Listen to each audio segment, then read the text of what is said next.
Boa tarde. Queria agradecer a presença de todos vocês aqui hoje. O tema que nós vamos falar hoje é um tema super na moda, que todo mundo está falando sobre isso, são os desafios, né, do Rio de Janeiro, mais especificamente a violência urbana no nosso estado. E nós temos 3 palestrantes muito interessantes, que vão falar aspectos muito legais sobre o assunto. E vou apresentar um por um.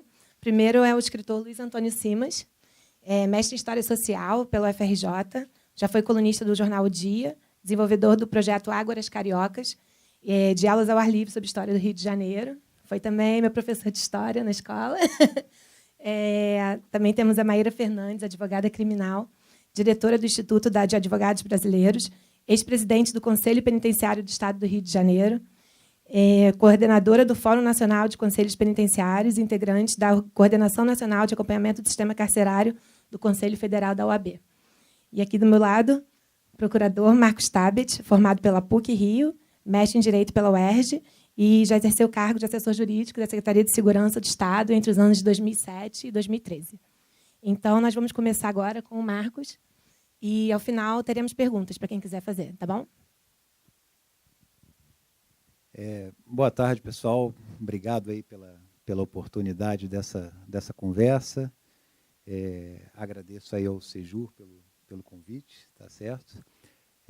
Parabenizo aí meus colegas, Luiz Antônio, a Maíra. Falar um pouco aqui sobre violência urbana. Eu fui assessor do secretário de Segurança, José Mariano Beltrame, entre os anos de 2007 e 2013. Né? E ali, apesar de não me envolver diretamente nos assuntos de polícia, né, o procurador do Estado, só para vocês terem uma ideia, a função dele na Secretaria de Segurança, assim como em todas as outras secretarias de Estado, é exercer o controle da legalidade dos atos da administração. Né?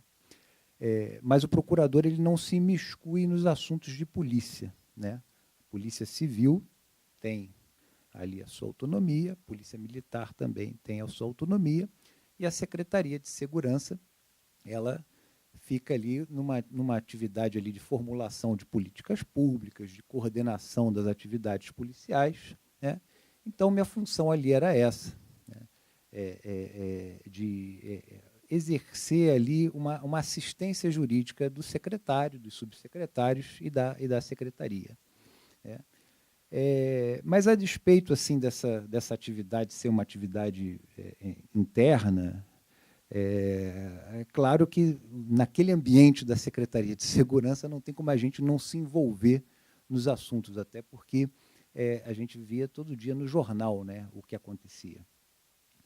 Então, naqueles anos em que, logo após o ingresso do secretário Beltrame na Secretaria de Segurança, houve uma grande euforia, uma grande esperança da sociedade em relação à questão da criminalidade e da violência urbana. Primeiro, pela figura do próprio secretário, né? Um policial federal que vinha, um delegado da Polícia Federal que vinha com um discurso assim, de um trabalho técnico na polícia, né? Como que propondo uma despolitização do trabalho policial. Né? O secretário Beltrame era uma pessoa qualificada em inteligência policial, né? E tinha essa proposta de reformular as polícias, reformular o trabalho policial, melhorar o diálogo das polícias com a sociedade. É evidente que enfrentou todo tipo de dificuldade e todo tipo de resistência, né?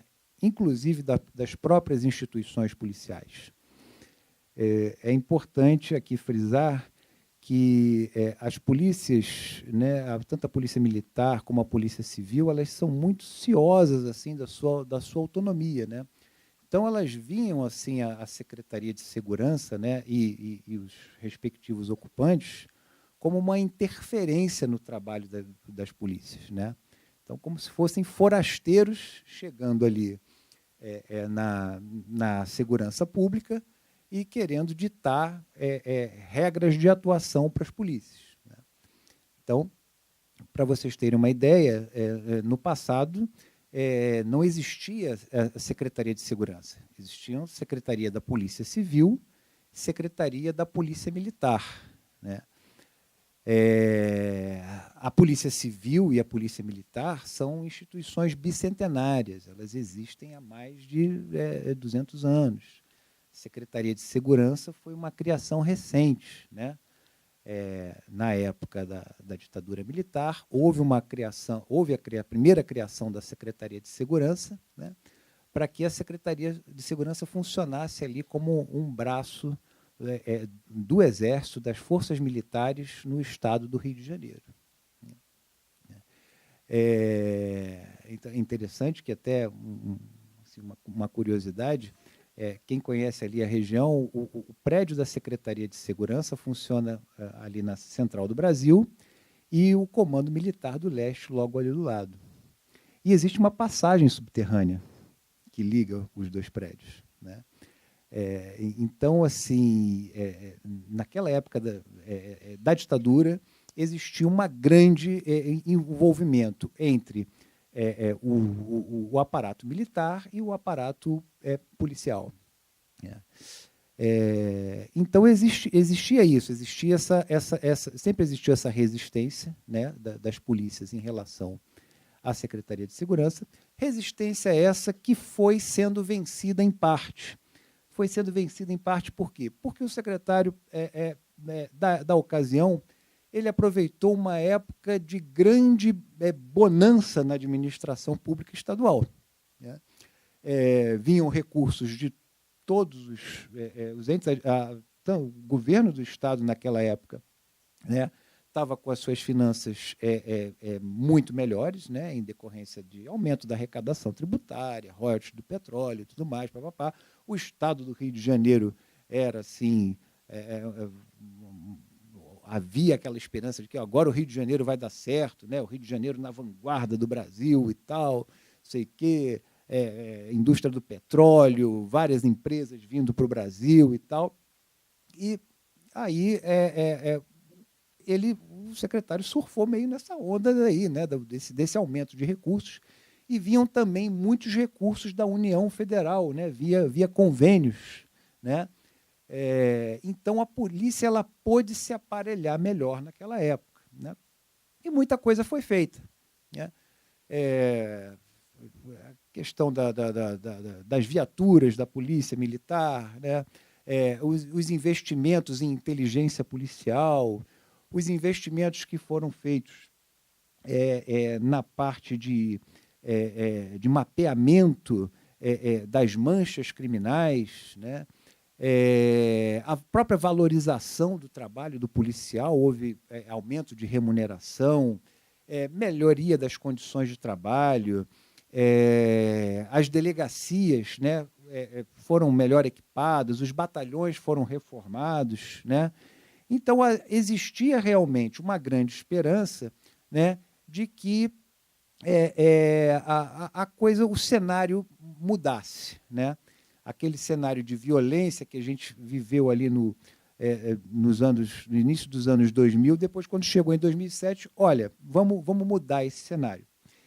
E a principal aposta daquele governo era nas unidades de polícia pacificadora, né? Ou seja, aquilo ali era apresentado como a grande novidade e uma revolução do trabalho policial. Se mudaria aquela lógica de repressão policial, de intervenção militar nas favelas, para um policiamento de aproximação, né?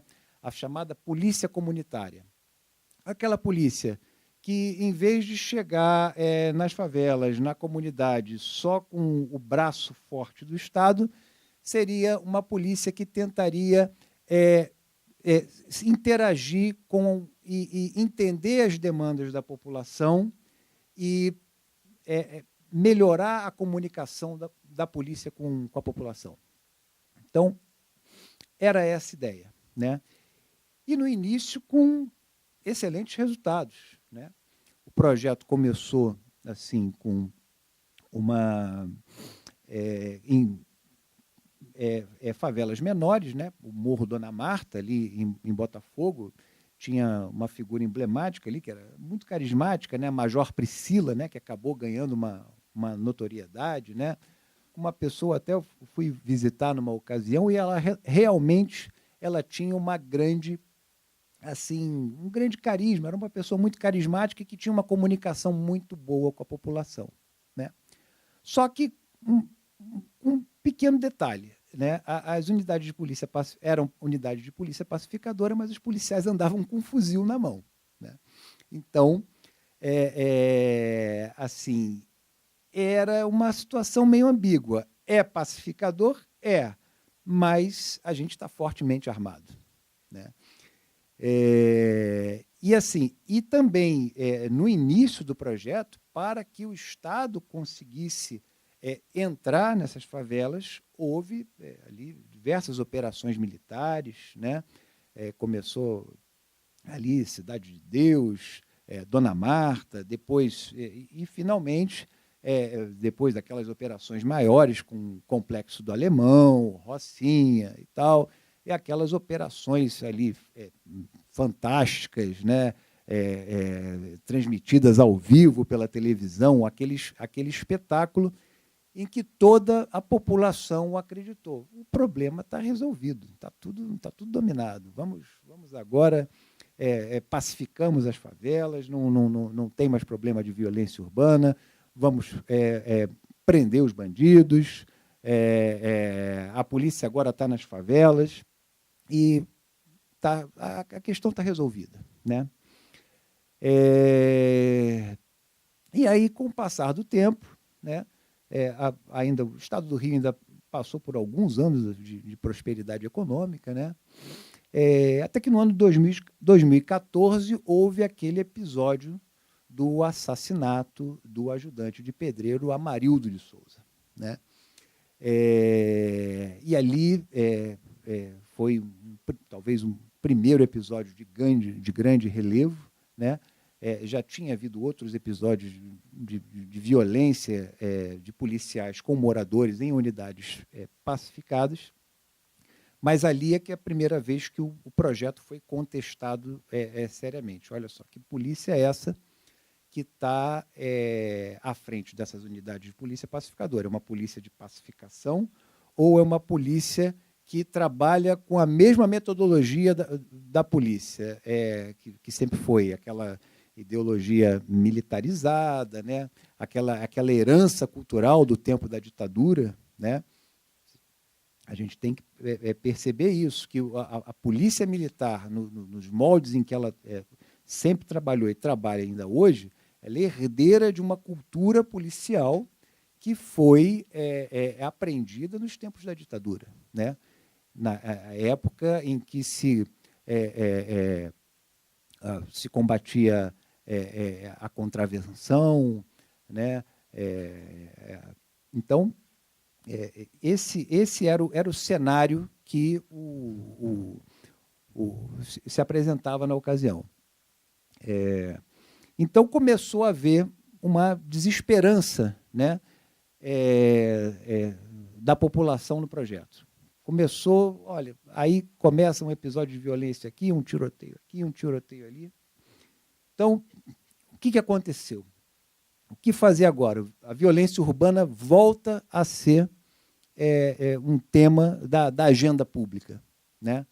Não que ele tenha deixado de ser, mas havia realmente essa crença de que a questão tivesse resolvida, né? E os veículos de comunicação, na época, propagavam essa ideia, né? E alimentavam essa atuação da polícia, uma polícia de intervenção, esse viés repressivo da polícia, né? Então, e agora? O que se pode fazer, né? A questão da violência no Rio de Janeiro, ela não pode ser analisada sem uma perspectiva histórica, né? E nesse ponto, o Luiz Antônio vai fazer a exposição dele, né? Não há como se pensar no Rio de Janeiro, na violência urbana, sem um vínculo com o nosso passado de escravidão, né? De repressão, de cidade partida, né? De uma cidade em que existe uma nítida diferença de classes sociais, uma classe econômica mais abastada, que desfruta de serviços públicos, que desfruta de um padrão de vida elevado, e uma classe menos favorecida, que mora em regiões da cidade em que não há essa oferta de serviços públicos, né, que são consideradas pela sociedade como territórios perigosos, né, e a população que mora nessas comunidades, ela é taxada como uma população perigosa, são os favelados, né? Isso causa uma divisão social. Não há como pensar no problema da segurança pública, na violência urbana, sem pensar nessa divisão que existe na sociedade, né?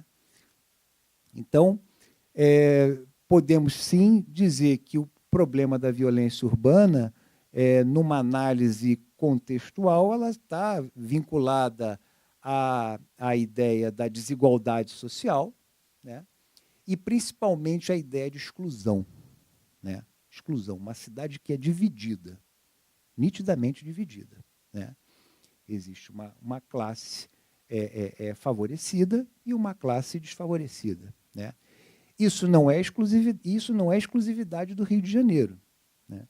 Se a gente for pensar em algumas cidades americanas, né, Nova York, Chicago, você tem a área rica da cidade, você tem os guetos, né? Na França, a mesma coisa. Você tem a área... a França é uma maravilha, Paris, não sei o quê, papá, vamos lá, vamos passear, né? Champs-Élysées, papá, os museus, aquela coisa riquíssima e tal, mas tem os subúrbios, né? Então, outra cidade partida, onde tem os imigrantes e tudo, né? Então, não há como pensar na violência urbana desvinculada dessa questão, né? Então, a nossa cidade está muito violenta? Tá. Você me controla aí o meu horário, hein, Camila? Porque senão a gente vai se empolgando aqui. Então,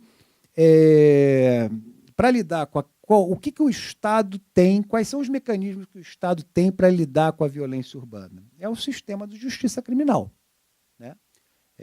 A polícia, em primeiro lugar, o Ministério Público, o Poder Judiciário e o sistema penitenciário, né?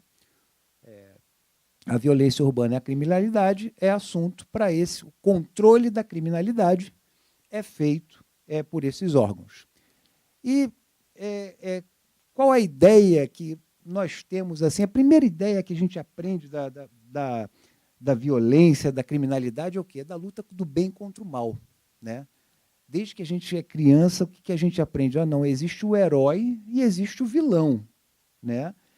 Existe o bem e existe o mal. Existem as pessoas que seguem o caminho do bem e existem as pessoas que seguem o caminho do mal. Então, se eu sou do bem e o assaltante que vem me roubar na rua, ele é do mal, né? O traficante, ele é do mal. O vagabundo, ele é do mal. Só que nessa história aí a gente acaba confundindo muita gente que não é do mal, né? Então, qualquer situação que aparece como um incômodo na nossa vida, né, no nosso cotidiano, né, e eu falo isso assim de uma perspectiva realmente das classes mais favorecidas, que é a predominante aqui no ambiente em que a gente está. Qual é a nossa perspectiva? Olha, a normalidade é quebrada pelo crime, né? Eu estou andando na rua, eu sou assaltado. Eu estou andando na rua, vem um pedinte me pedir dinheiro. Eu estou andando na rua, tem um arrastão, né? Tem o mendigo, tem o cracudo, tem um monte de gente que vem encher o meu saco. É essa a perspectiva que a gente tem da violência urbana, e a gente confunde muito essa história. Assim, o que é crime, o que é criminalidade, o que é a atitude desviada, né? E o que é problema social, né? Porque, para a gente, tudo assim, nós nos sentimos vítimas atuais ou potenciais da violência, né? A gente não sabe a todo momento quando a gente vai ser abordado, quais as ruas por onde a gente pode andar, né? Então, assim, chega uma pessoa perto da gente, se for negro, a pessoa se assusta, né? A pessoa, às vezes, vem pedir uma informação. Nossa, todo mundo está meio assim. O que é isso? O que é isso? Que sociedade é essa que a gente criou em que a gente está com medo do nosso semelhante, né? Que medo é esse? Da onde que vem esse medo? Quem é que está incutindo esse medo na nossa cabeça? Né? Ah, não, a gente não pode, tem que andar em carro blindado, tem que andar em condomínio fechado, tem que gradear tudo, tem que fechar tudo, tem que se garantir, não pode andar. Vivemos com medo. Vivemos porque nos sentimos o tempo todo vítimas potenciais da violência, né? E a gente não se dá conta de que, muitas vezes, isso é fruto de uma manipulação dos meios de comunicação de massa, né? E de uma neurose coletiva, né? Essa coisa acaba se propagando, né? Ah, não, porque a violência está terrível, a violência está terrível, não sei o quê e tal, eu tenho que me proteger. A violência existe. É claro que essas nossas impressões, essas impressões que estão no senso comum coletivo, no imaginário coletivo, nós as testemunhamos no nosso dia a dia, né? A gente ouve tiroteio, né? Uns dias atrás teve um tiroteio no Morro do Leme, né? No Chapéu Mangueira, né? Nós somos vítimas da violência quando andamos de ônibus, né? Quando alguém é assaltado na rua. Então, nós presenciamos a violência, aí vemos a violência pelo Facebook, pelas redes sociais, né? Vemos a violência pelos meios de comunicação. Então, espera aí, que medo! Gente, eu estou exposto à violência o tempo todo. Eu estou exposto à violência na rua, eu estou exposto à violência nas redes sociais, eu estou exposto à violência na imprensa. O que é isso? É assim mesmo? É assim mesmo? A gente chegou a esse nível de barbárie social? Esse medo todo se justifica? O espaço público, a rua, ela deixou de ser aquele espaço amigo imaginado por Péricles na Grécia Antiga, e agora ela é um lugar completamente perigoso, né?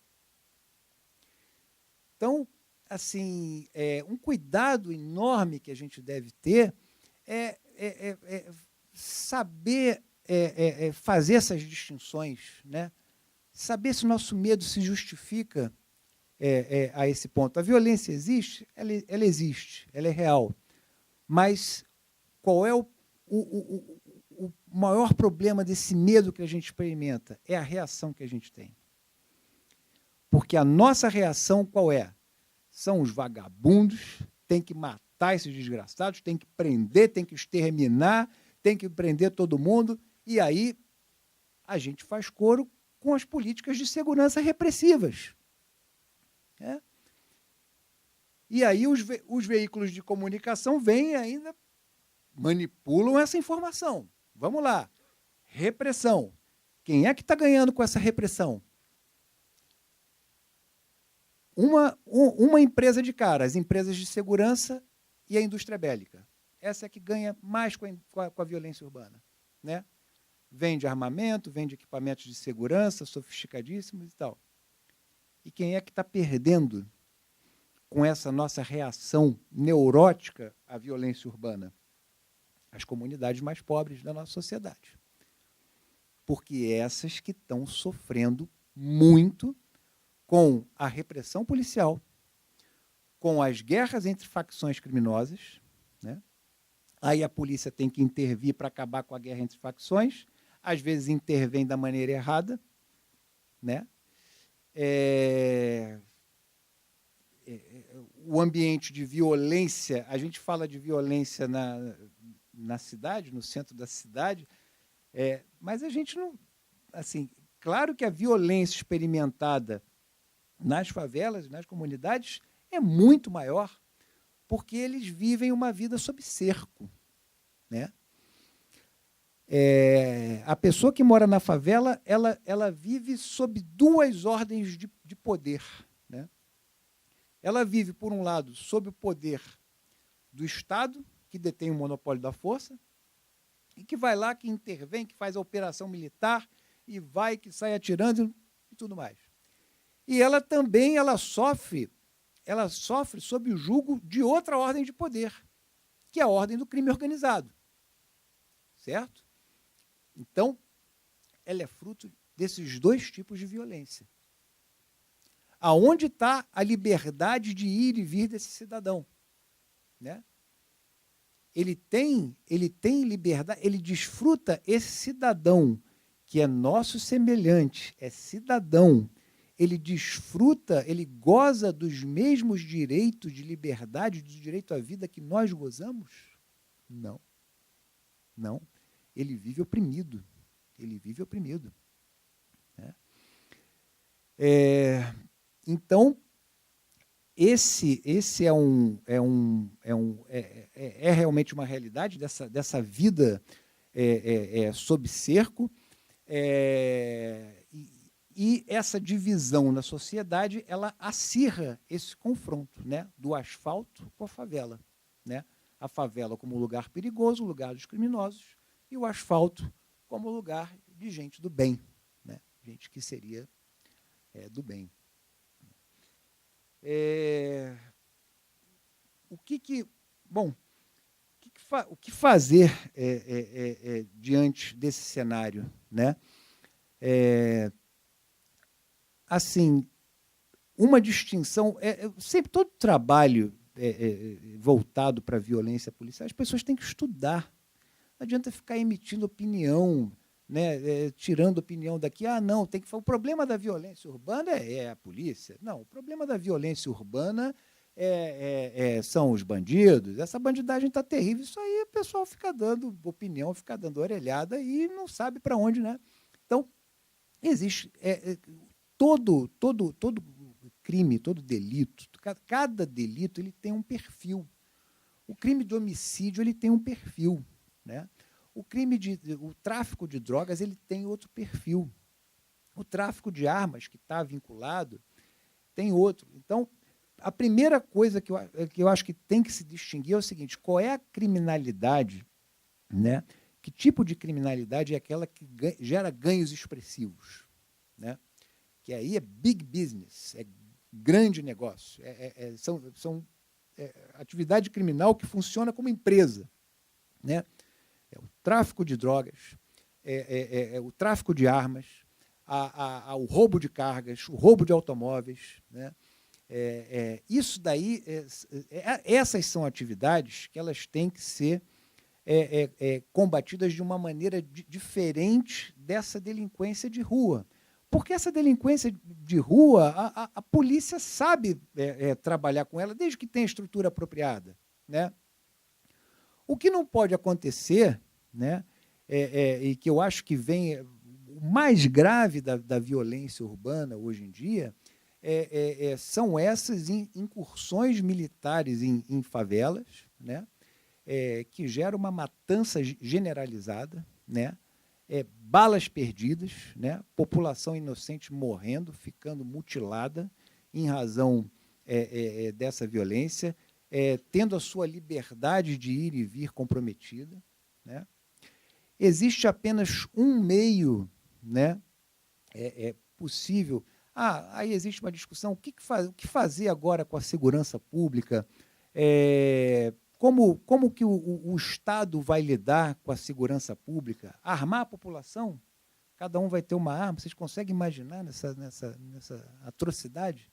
Dar uma arma na mão de cada um para se defender? É assim que vai se resolver o problema? Na minha opinião, o único meio, e eu acho que é uma opinião, a gente só pode, nós que prezamos pelo Estado, pela democracia, pelo Estado democrático, só existe uma opinião defensável nesse ponto, que o Estado, na hora de intervir na violência, na hora de intervir na segurança pública, ele tem que respeitar o devido processo legal. Ele tem que respeitar os direitos fundamentais da pessoa. Eles têm que respeitar as garantias de liberdade, o direito à vida, certo? É o único meio admitido através da nossa Constituição para garantir a liberdade das pessoas. O combate à criminalidade, ele deve, claro que toda atividade policial, outra coisa errada é achar que confundir um pouco os conceitos, né? Repressão, toda repressão é ruim? Não, a atividade policial ela envolve repressão, não tem jeito. Só que essa repressão, esse controle, ele pode ser legal ou ele pode ser ilegal. Ele pode ser excessivo, né? Ou ele pode ser razoável, pode ser moderado, né? Então, a única intervenção possível na área de segurança pública é essa, é que respeite os valores da Constituição, é que respeite os direitos das pessoas. Não pode chegar com essa filosofia de que é um bando de vagabundo, tem que matar, tem que trucidar, tem que acabar, tem que varrer aquela área. Né? E, se a gente for ver, será essa o senso comum, né, nas nossas forças policiais? Será essa a ideia? Não tenho essa impressão, não. Muito pelo contrário. A impressão que eu tenho é que a polícia vê ali a criminalidade como um problema que deve ser extirpado, um mal que deve ser varrido da face da terra. Sem entender que aquilo ali é uma relação social, que tem que ser entendida, tem que ser compreendida. Ninguém vai acabar com a violência. Nunca, no mundo inteiro, país nenhum acabou com a violência. A violência ela tem que ser administrada. Né? Tem que pegar, tem que estudar. Olha, o que está acontecendo aqui? O que está acontecendo? Cada comunidade tem uma característica. Né? Essa, assim, eu acho que é a ideia. Mas, claro que a gente tem que entender também que a crise do Estado, de uma maneira geral, que afeta todos os setores, afeta também a polícia. Né? Então, a gente tem que bater de novo na mesma tecla de sempre. Tem que qualificar as polícias, tem que conscientizar, né? Tem que equipar melhor, tem que investir em segurança. O que eu acho que muitas vezes está acontecendo é que se investe muito dinheiro na segurança pública, mas não se pensa muito na pessoa que está ali na ponta, que é no policial, né? Da conscientização do policial do trabalho que ele faz, né? Porque é ele a interface do Estado com a sociedade. Essa questão é muito relacional, né? Não existe uma fórmula. Olha, encontramos agora, vamos resolver o problema da segurança pública. Esquece. Quem vai resolver o problema da segurança pública? Nenhum país resolve. Os Estados Unidos, todos com a grana deles, não resolvem. A França não resolve. Né? As sociedades mais pacificadas que existem no globo não são aquelas mais militarizadas, não são aquelas em que a polícia é mais repressiva. Né?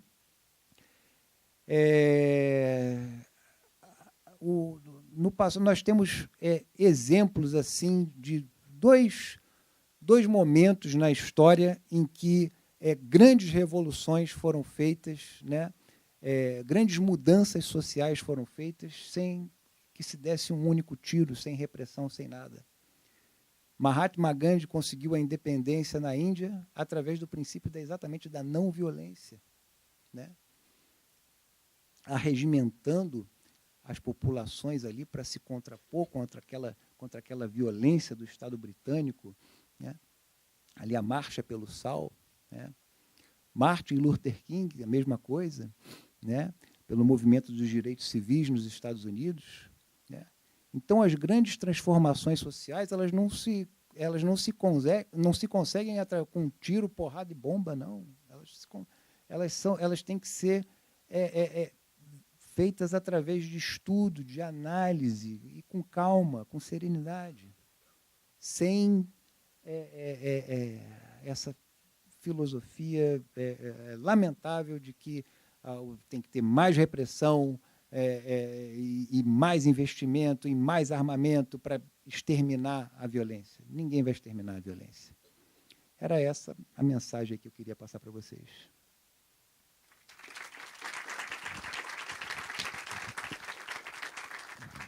Vou passar a palavra agora para a doutora Maíra. Olá, boa tarde a todas e todos. Agradeço o convite da Procuradoria do Geral do Estado, especialmente do Sejur, de estar aqui novamente. Estive aqui em março no evento da mulher e é sempre um prazer voltar a casa, porque fui estagiária aqui, fui assessora da Procuradoria Tributária, então eu me sinto um pouco em casa falando aqui. Esse tema realmente não poderia ser muito mais atual, assim, na verdade, ele está sempre em pauta. Ele está sempre em pauta porque nós estamos sempre tendo problemas na nossa segurança pública. E eu prestei muita atenção na exposição do Dr. Marcos, e realmente tem essa questão da segurança pública, na verdade, ela não é tratada com a seriedade que o caso requer e com todas as coisas que estão com ele relacionadas. Então, na verdade, eu vou trazer um pouco na minha fala agora a relação com a Secretaria de Administração Penitenciária, com o sistema penitenciário, para poder fazer o recorte, já que o seu foco foi mais na segurança pública, e depois a gente vai ouvir a exposição final do Luiz Antônio Simas, que certamente vai ter uma abordagem bastante ampla aqui. Eu quero mostrar que, na verdade, um sistema penitenciário completamente caótico, falido, que nunca funcionou e muito provavelmente nunca vai funcionar, tem um impacto absolutamente direto nos problemas de segurança pública que nós temos hoje. As secretarias, elas não se falam. E o senhor deve ter tido um pouco essa experiência, porque lá em 2007 eu já estava no Conselho Penitenciário, porque eu fiquei, primeiro, 4 anos como representante da OAB, nesses anos de 2007 em diante, e depois como presidente a partir de 2011. Então, de 2007 a 2011, eu já estava lá como representante da OAB. O prédio é o mesmo da Secretaria de Segurança Pública e de Administração Penitenciária, mas as secretarias não se falam e os elevadores são diferentes. Você não pode, ai de você, se tentar pegar o elevador da Secretaria de Segurança Pública para ir para a Administração Penitenciária, o elevador não vai. O sujeito não deixa. Não, doutora, aqui não, que o da Secretaria de Administração Penitenciária é aquele ali. Isso reflete muito, é uma bobagem, mas reflete muito o quanto essas questões que deveriam estar intimamente ligadas são tratadas como coisas diferentes. A intervenção no Estado do Rio de Janeiro, no momento, altamente questionável, acho que vai ser objeto de debate aqui para a gente depois, ela é uma intervenção nas duas, na Secretaria de Segurança Pública, mas também na Secretaria de Administração Penitenciária.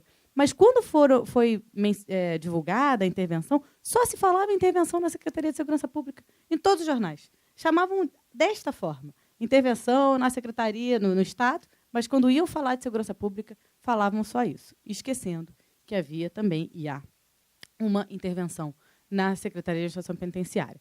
Num Estado que nós temos, e aí eu vou colar aqui, porque não decorei, no momento nós temos 52.383 presos. Só que nós só temos 31.075 vagas. Então, nós temos aí um excedente de 20.506 presos no Estado do Rio de Janeiro, no momento. Significa as unidades completamente transbordando de gente. Se o Estado está quebrado, podem ter certeza, se falta para tudo, falta mais ainda para o sistema penitenciário. Porque, de modo geral, diz-se que o cobertor é curto, então que cada um puxa ali e o sistema penitenciário sempre fica descoberto. Mesmo no momento, e eu estava lá acompanhando muito de perto o sistema penitenciário, mesmo nesse momento de mais pujança no Estado do Rio de Janeiro, o sistema penitenciário já sofria uma absoluta carência.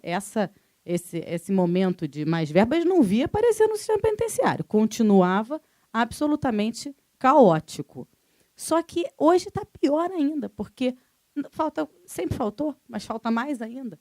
Falta colchão, falta material básico de higiene e limpeza, falta produto básico de higiene pessoal, shampoo, sabonete, escova de dente, pasta de dente. Falta roupa, falta a própria roupa que o preso usa. No momento que ele entra no sistema, ele recebe um kit com um uniforme. Ele não vai receber outro durante todo o tempo que ele ficar preso.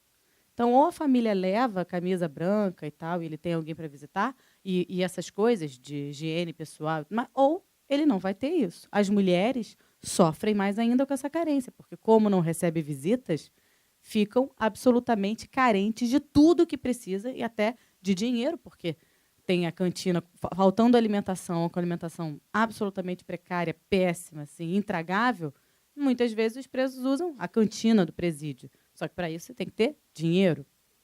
Ou a família leva esse dinheiro, ou ele fica também sem isso. E as presas que não recebem visita também têm esse problema de não ter o mínimo do mínimo para ficar bem ali. Remédio.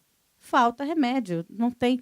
Olha, uma das coisas mais impressionantes é que sempre que durante o tempo que eu acompanhei muito de perto rebelião no presídio, alguma coisa assim, ou tentativa de rebelião, sempre se protegeu a parte lá da enfermaria e tudo mais, porque, afinal de contas, essas eram as áreas do preso. Aconteceu uma rebelião outro dia em Japeri, eles queimaram a enfermaria dos presos. Eu falei, gente, eu nunca vi isso acontecer. Como assim? E aí uma colega querida do Mecanismo Estadual de Prevenção e Combate à Tortura foi lá, inspecionar a unidade, e conversou com o preso. Gente, o que deu em vocês? Vocês enlouqueceram? Vocês queimaram a enfermaria, uma coisa que é importante para vocês. Falou assim, doutora, já não funcionava mesmo? Toda vez que a gente chamava alguém para poder levar a gente para lá, chegava lá, não tinha gás, não tinha mertiolate, não tinha remédio, não tinha comida. Agora não tem mesmo, mas aí também não tem de verdade. Porque antes dizia que tinha e não tinha na prática. Então, o nosso sistema, assim, ele chegou no fundo do poço. É o que disse de universidade do crime, é isso mesmo, é a forma mais cara de transformar as pessoas em pessoas piores.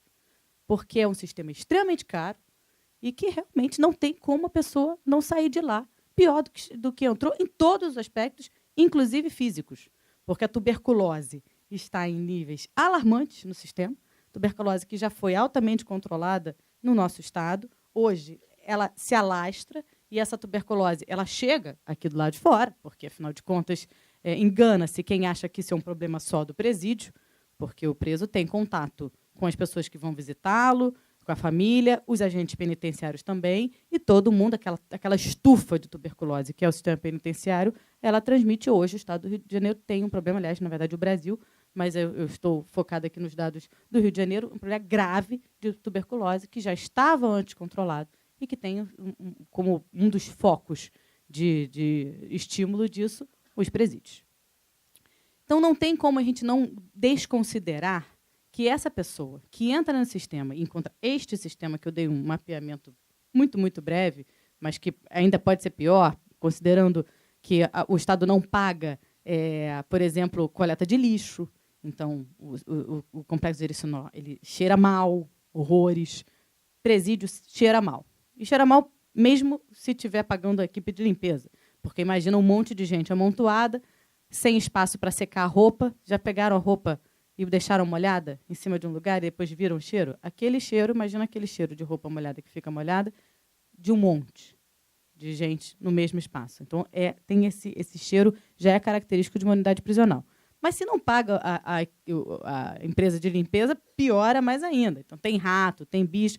Esse é o sistema penitenciário, que é o sistema que um preso vai encontrar. Só que coloca isso, ainda por cima, superlotado. Então, uma unidade que caberiam 100, hoje tem 200, porque tem unidades que estão com 100% de superlotação. Não tem como achar que essa pessoa vai sair melhor do que entrou, óbvio. Né? Óbvio que ela vai sair pior. E aí a gente passa para a segunda pergunta, mas quem é que está lá dentro? Será que todo mundo que está lá dentro tinha que estar lá dentro? Aí vem a política de segurança pública equivocada. Porque quem é que a segurança pública está prendendo? Quem é o perfil do preso? Primeiro, uma população cada vez mais jovem. Cada vez mais. Você anda nas unidades, você vê que é uma população cada vez mais jovem, e isso tem um impacto gigantesco. Segundo, o crime que mais encarcera, tráfico de drogas.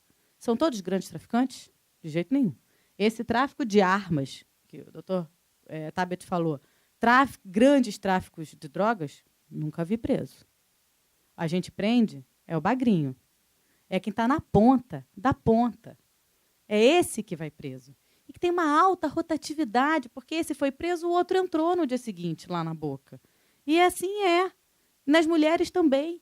Cada vez mais as mulheres estão sendo envolvidas pelo tráfico de drogas por uma necessidade financeira enorme. Engana-se quem pensa que a mulher entra no mundo do crime por amor. Ela entra por questões financeiras, por conta do fenômeno da feminização da pobreza, porque as mulheres têm sofrido muito impacto da pobreza. E aí o tráfico de drogas ali está com uma opção fácil para quem tem um monte de filho em casa. Ela pode fazer um ponto de venda de droga na casa dela. Ela pode vender com o filho carregado debaixo do braço. Ela pode fazer um ponto ali ou ela pode levar a droga daqui até ali, mesmo com uma barriga de 9 meses. Então, o tráfico de drogas sabe disso, de feminista não tem nada. Então, pega essa mulher, paga uma grana, se ela for pega, azar o seu. Ela é absolutamente descartável. Outra virá no lugar dela. Então, paga-se mal. Nessa hierarquia aí do mundo do crime, ela nunca consegue chegar a uma alta camada do crime também, porque ali sempre estão os homens. Então, ela está sempre nas posições mais vulneráveis. São essas mulheres que estão no sistema. Só que quando ela é presa, quando o homem é preso, a mulher mantém a família do lado de fora. Quando a mulher é presa, a família se desfaz. Os filhos dela estão do lado de fora na rua, abandonados à própria sorte. Toda vez que eu inspecionava uma unidade masculina, eu ouvia do preso: mas, doutora, é meu livramento condicional, e minha progressão de regime, quando é que eu vou poder botar a tornozeleira eletrônica? Toda vez que eu inspecionava uma unidade feminina, eu ouvia: doutora, onde está meu filho? O que aconteceu com meu filho? Porque nós somos signatários das regras de Bangkok, normas internacionais lindas, que falam que, no momento da prisão, a mulher tem o direito de saber o que vai acontecer com seu filho, entrar em contato com a família. Isso significa até poder ir até a casa dela, se preciso for, para poder saber o que vai acontecer com o filho, arranjar um jeito de deixar o filho com a vizinha, com a irmã, com a tia, com alguém que ela encontre para poder saber. Isso, óbvio, que não acontece. Não acontece. Então, o filho fica sem saber o que aconteceu com a mãe. A mãe fica sem saber o que aconteceu com o filho, destruindo essa família por completo. Essa história de você ter a oportunidade, na unidade prisional, de dar um telefonema, né, de ter assistência de um advogado, de uma advogada, de um defensor, ela existe na nossa Constituição, não é só em filme. Essa coisa de você tem direito de permanecer calado ou de dar um telefonema, não é só em filme, não. Na nossa Constituição está lá. Não com o nome telefonema, mas com a possibilidade de falar com a família ou com um defensor ou um advogado. Mas não é o que acontece na prática. As pessoas são presas e são levadas à delegacia, e como não há defensoria pública que atue nas delegacias de polícia, até porque não há defensor, né, para todas as delegacias, a pessoa presta o depoimento desassistido e fica lá, sem nenhuma assistência jurídica. E aí, claro, óbvio, a gente sabe que muitos abusos acontecem. Muitas prisões que absolutamente, inteiramente desnecessárias, que poderiam ter, do seu ponto de vista jurídico, absolutamente equivocadas, acontecem adoidado por aí. O que muda em termos de política de segurança? Eu vou dizer, muda o local da prisão. Isso é um critério que tem a ver, o CEP. Porque, se tratando de lei de drogas, que é o crime que mais encarcera, se o menino for detido fumando maconha na praia de Ipanema, numa rodinha, ele, se for levado para a delegacia, porque na maior parte das vezes não é, o policial vai passar direto, não vai nem ligar, mas se acontecer de ser levado para a delegacia, esse menino não foi preso. Vai ser lá registrado como usuário de drogas. Se um menino da mesma idade é preso com a mesma quantidade de drogas numa favela no Rio de Janeiro, esse menino vai ser taxado de traficante. Não importa a quantidade de drogas que ele esteja portando. Pode ser a mesmíssima. O que vai fazer a diferença é o local da prisão. E é tudo muito vago, porque sempre fala assim, levando-se em consideração as circunstâncias do local da prisão. E se as circunstâncias do crime e do local da prisão, é isso, é o CEP. A nossa lei de drogas ela tem um monte de verbos, são 11 verbos. Né? Não é só vender, é vender, transportar, entregar, ainda que gratuitamente. É um negócio enorme. Mas ela não especifica a quantidade de drogas, por exemplo.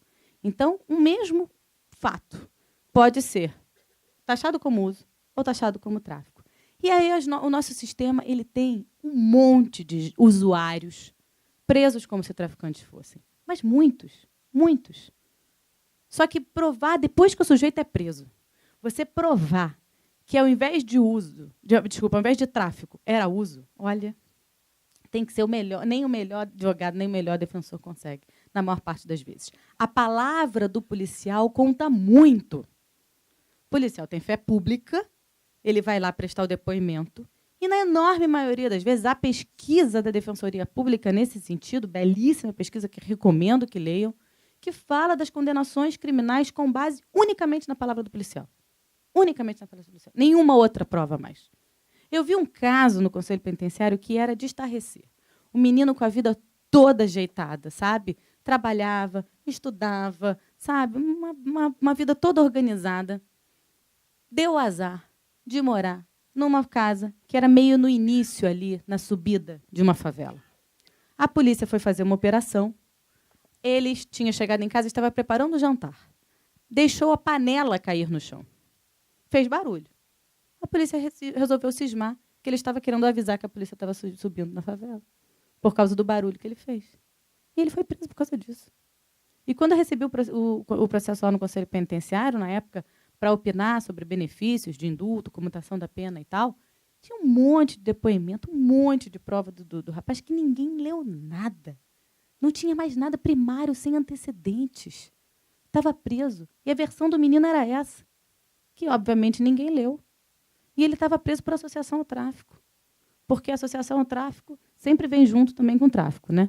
É quase como se não existisse mais o crime só de tráfico. Ele é tráfico, associação ao tráfico. Sempre vem ali para aumentar essa pena, uma coisa muito impressionante.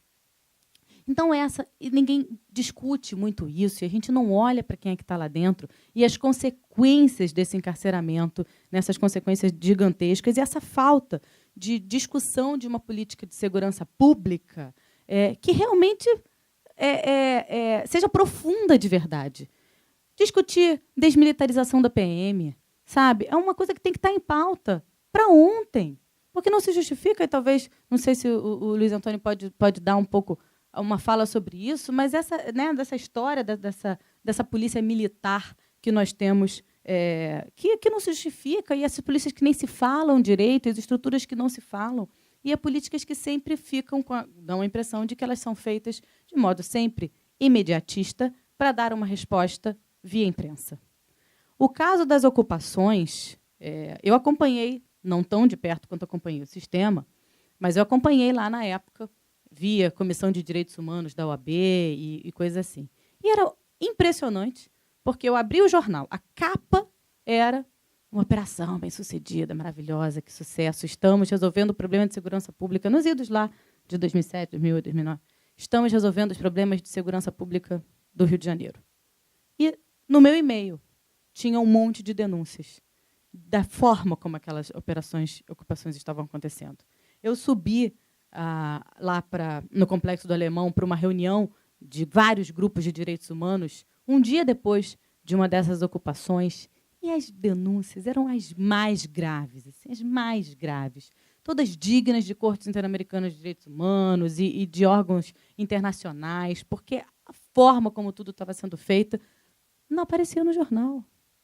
Sabe? Não aparecia no jornal. Abuso de toda a ordem, com as pessoas que tinham a sua porta arrombada, a polícia entrar e virar tudo. Fora, enfim, outros casos mais graves de abuso sexual e outras coisas do tipo, que, inclusive, geraram processos em cortes interamericanas de direitos humanos, mas que são difíceis de comprovar e que acabam não dando muito resultado.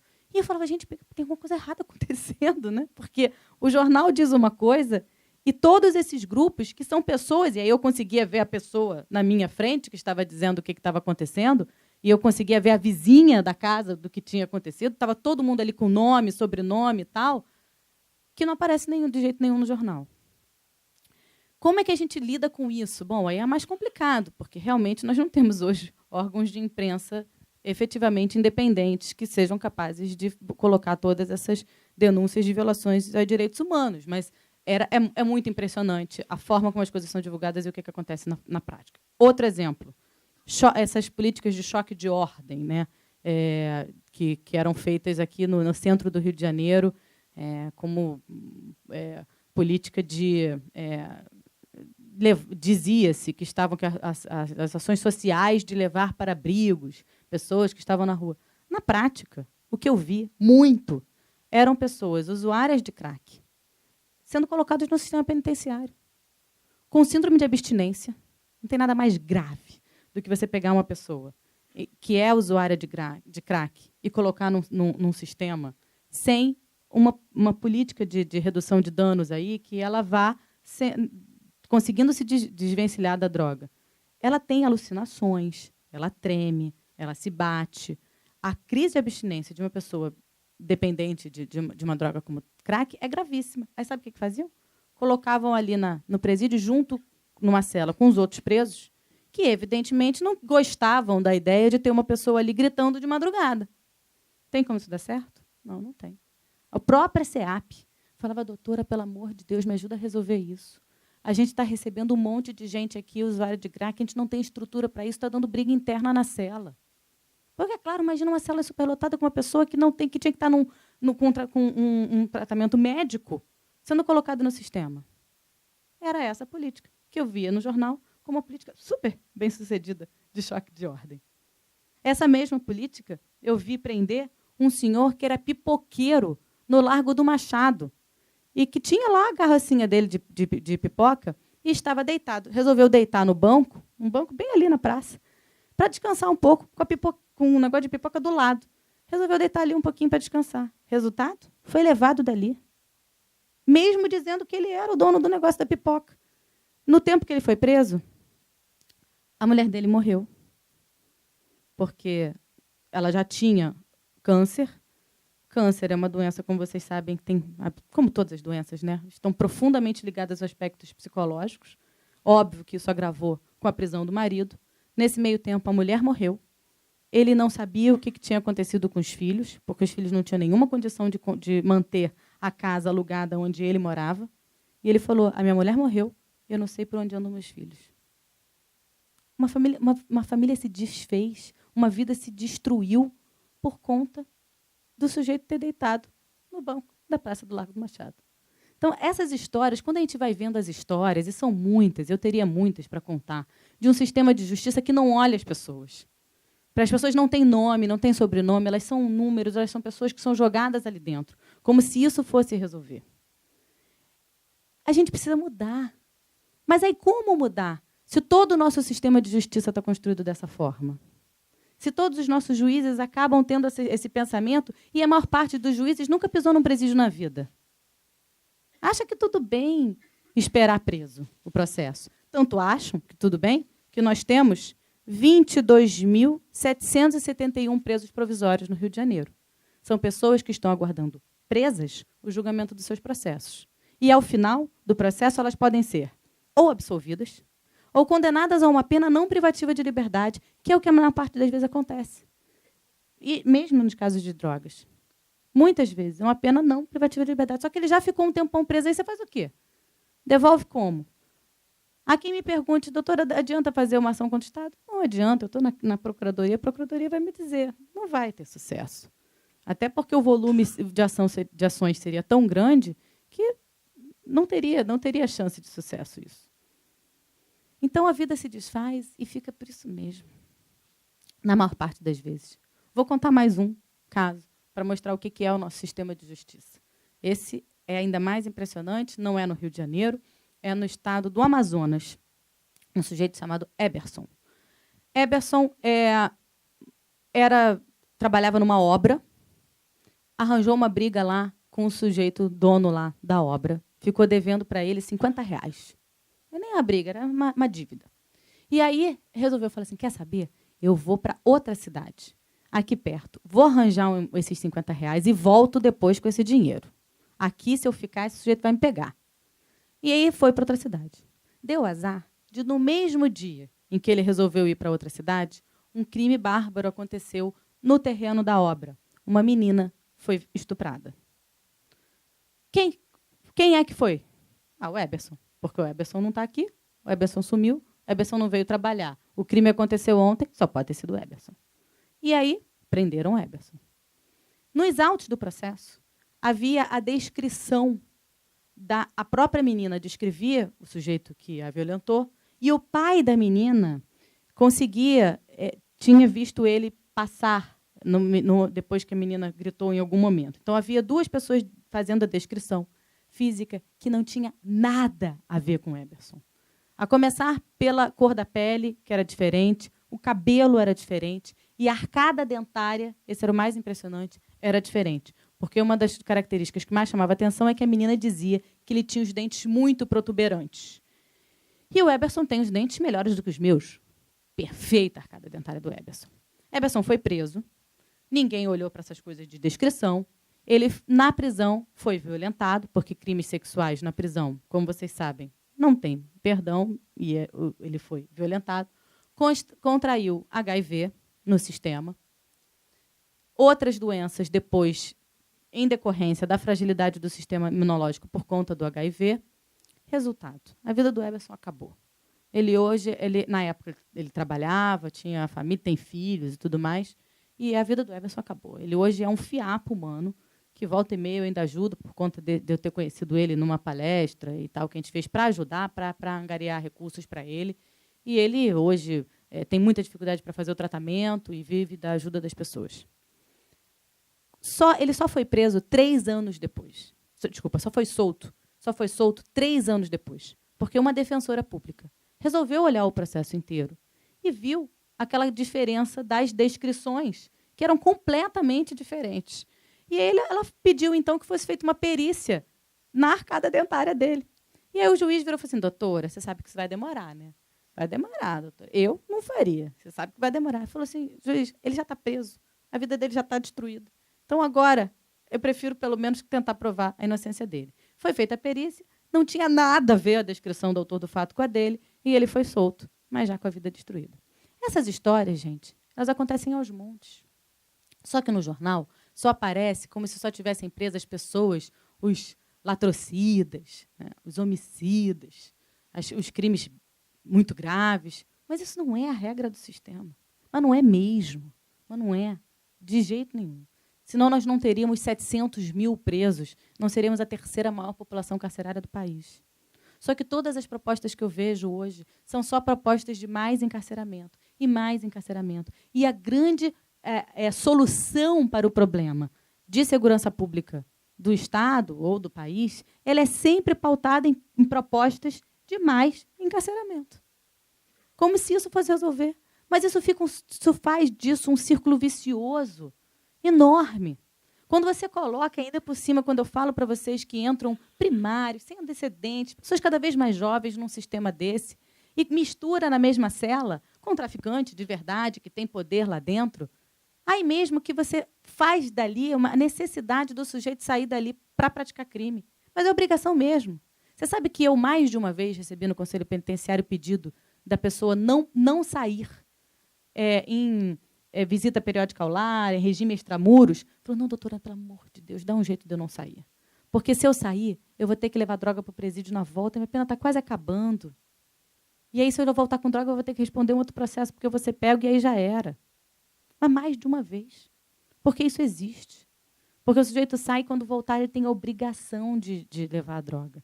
E mesmo que ele não saia na visita periódica ao lar, nas visitas das datas especiais, quando ele sai por tempo de pena cumprida e tudo mais, ele sai com as dívidas que ele fez no presídio. Porque eu falei para vocês aqui no início que falta tudo.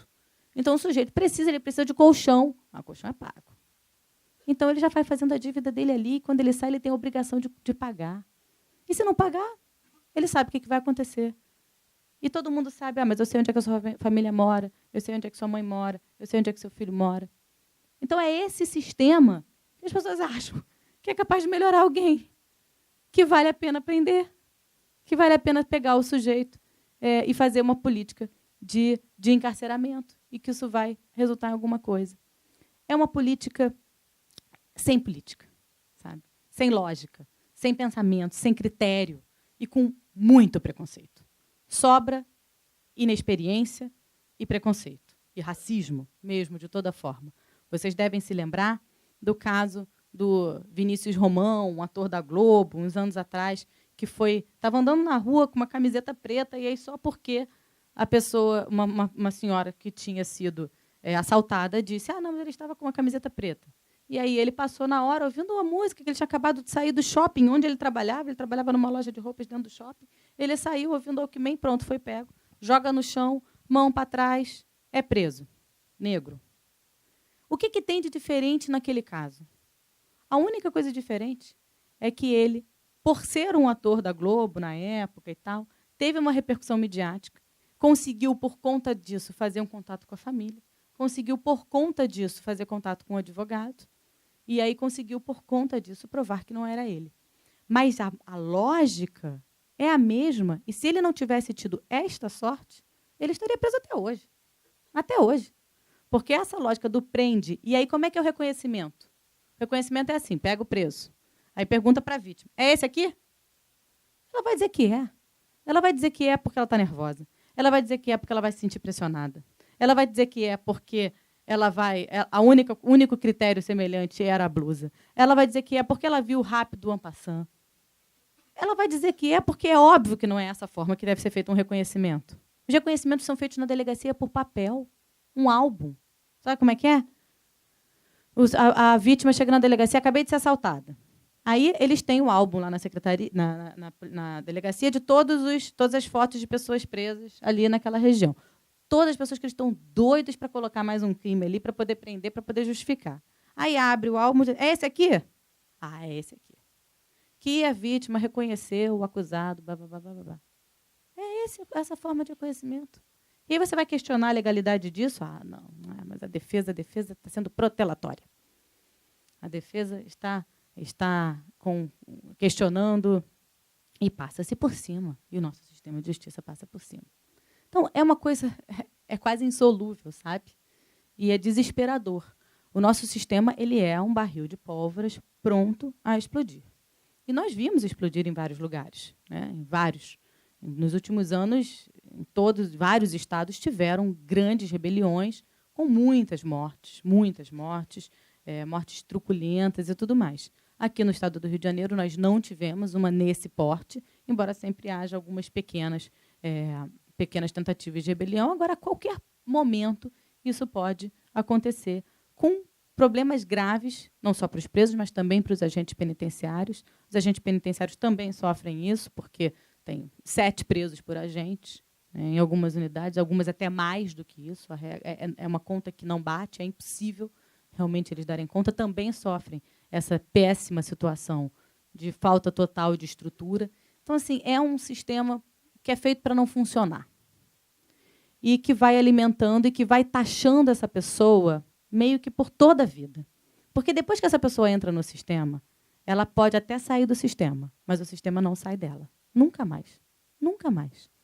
Um detalhe bobo, vou dizer para vocês, que causa um problema para o resto da vida.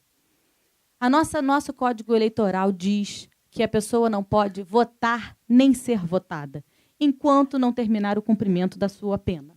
Tá? O que gera isso? A maior parte das pessoas, elas não saem com término de pena. Elas saem com pena ainda por cumprir, numa situação de semi-liberdade. Sai em livramento condicional, sai em monitoramento eletrônico, com tornozeleira. Ela sai sempre com pena a cumprir. É raro a pessoa cumprir a pena inteira presa.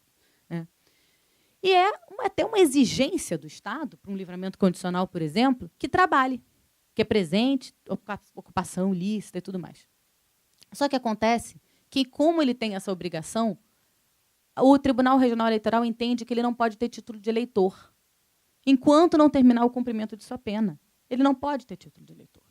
Então, se ele entrou no sistema e já tinha um título de eleitor, ótimo, beleza. Os direitos políticos dele vão ficar suspensos. Mas a maior parte das pessoas entra no sistema sem ter nem identidade. Que dirá título de eleitor? Aí, digamos que essa pessoa tenha dado a sorte de conseguir uma proposta de emprego numa ação social. Ela vai ter que colocar lá nome, endereço, título de eleitor. Não tem. Não tem. E não vai ter enquanto não terminar de cumprir a pena. Então, enquanto não terminar de cumprir a pena, ele não pode preencher uma ficha de emprego dessa. Eu levei o caso para o Tribunal Regional Eleitoral, na época que estava no Conselho Penitenciário. Levei até o TSE. E eu vi, a primeira resposta foi: doutor, o sistema não aceita. Porque o sistema virou agora um ser supremo, né? É um agente. O sistema não aceita. Muda o sistema. Né? Então, contrata outra coisa para fazer o sistema. E aí depois eu ouvi: doutora, mas acontece que é muito comum uma empresa querer saber mesmo se tem o título de eleitor ou não tem o título para poder fazer essa pesquisa, para poder saber, né, se já teve uma passagem pela polícia ou não. Então, a assunção de que, uma vez presa, a pessoa ia ter que ficar presa para sempre. E ai dela, se quiser arranjar um emprego. E aí, para terminar, eu conto mais um caso de um rapaz que também, até hoje, eu tento ajudar, que é muito perseverante. Porque ele já arrumou emprego. Primeiro, ele me procurou, ele estava no regime aberto, e ele me procurou para eu tentar ver se conseguia tirar ele daquele cumprimento de pena, porque ele tinha que pagar toda vez que voltava. Então, ele dormia na unidade, saía para trabalhar, só que falou que deixava o salário dele inteiro toda hora que tinha que voltar para o sistema, seja nos 1000 esquemas que a prisão tem, inclusive com outros presos. Tá? E aí eu consegui, então, para ele uma prisão domiciliar, que foi dificílima de conseguir, porque o sistema exigia comprovante de residência. Como é que eu ia arranjar um comprovante de residência para um preso que estava preso e que, portanto, não tinha residência? Ele não tinha família. E aí, então, um padre conseguiu um lugar lá para ele, para poder ser o comprovante de residência, conseguir lá uma declaração do lugar, da pensão lá, do albergue onde ele ia ficar. Aí o Ministério Público: não pode ser declaração, não, tem que ser conta de luz, gás, telefone, isso aqui. Enfim, aí fui lá despachar, blá, blá, blá. Conseguimos arranjar uma residência para o sujeito, conseguimos conseguir uma pena, uma prisão domiciliar. E ele começou a trabalhar num restaurante. E estava tudo indo super bem. Ele estava com monitoramento eletrônico. E aí estava tudo indo super bem, até que o dono do restaurante pediu para ele procurar uma coisa num depósito que eles tinham meio abaixo assim, do nível da rua. Resultado: a tornozeleira apitou, pé, mandado embora na mesma hora. Aí ele arranjou um emprego numa fábrica de biscoito. Aí estava tudo indo bem, trabalhando na fábrica de biscoito, tal. Vai tomar banho, um outro funcionário vê a tornozeleira, denuncia o patrão, mandado embora de novo. Aí ele vai arrumar emprego numa padaria. Aparece todo feliz lá no Conselho Penitenciário com um bolo de chocolate para mim e tal. Doutor, agora está dando certo, que eu estou aqui nessa padaria. Aí ele fica um tempo, o dono da padaria resolve regularizar a situação dele, assinar carteira, fazer tudo direitinho, porque estava adorando o trabalho dele. Pede o quê? Título de eleitor. E aí ele é mandado embora, porque não tinha o título de eleitor. Então, assim, imagina o esforço que a pessoa tem que fazer. Ainda depois teve um outro, arranjou como porteiro de um prédio aqui no centro. E aí ficou como porteiro do prédio. Depois o prédio resolveu pedir que todos tivessem MEI, né, abrissem empresa, para não pagar direitos trabalhistas, resolveram transformar todos os funcionários em empresas. Ele, sem título de eleitor, não pode também. E aí também foi mandado embora. Então, imagina o esforço que a pessoa tem que fazer para poder conseguir retomar a vida depois de passar por uma prisão. E eu digo para vocês, se a população cada vez mais jovem que entra no sistema, que futuro que a gente está dando para esses meninos e para essas meninas? Que sistema é esse, tão perverso, né, que não pensa no futuro dessas pessoas? Então, eu encerro dizendo que a gente está no fundo do poço, em termos de sistema penitenciário. Não tem como ficar pior. E com uma frase de Nelson Mandela, que fala que ninguém conhece uma nação verdadeiramente uma nação, sem ter estado nas suas prisões. Uma nação não deveria ser julgada pela forma como julga os seus mais ilustres cidadãos, mas como trata os seus mais simplórios. Eu digo para vocês que a forma como nós tratamos os presos, ela nos envergonha profundamente. Se tivéssemos que ser julgados por essa, nós seríamos facilmente condenados. Eu luto por uma forma de tratamento mais igual para essas pessoas, mas que seja uma igualdade plena. e não uma igualdade à lá Revolução dos Bichos, que todos são iguais, mas uns são mais iguais do que os outros, né? Então, muito obrigada pela atenção de vocês.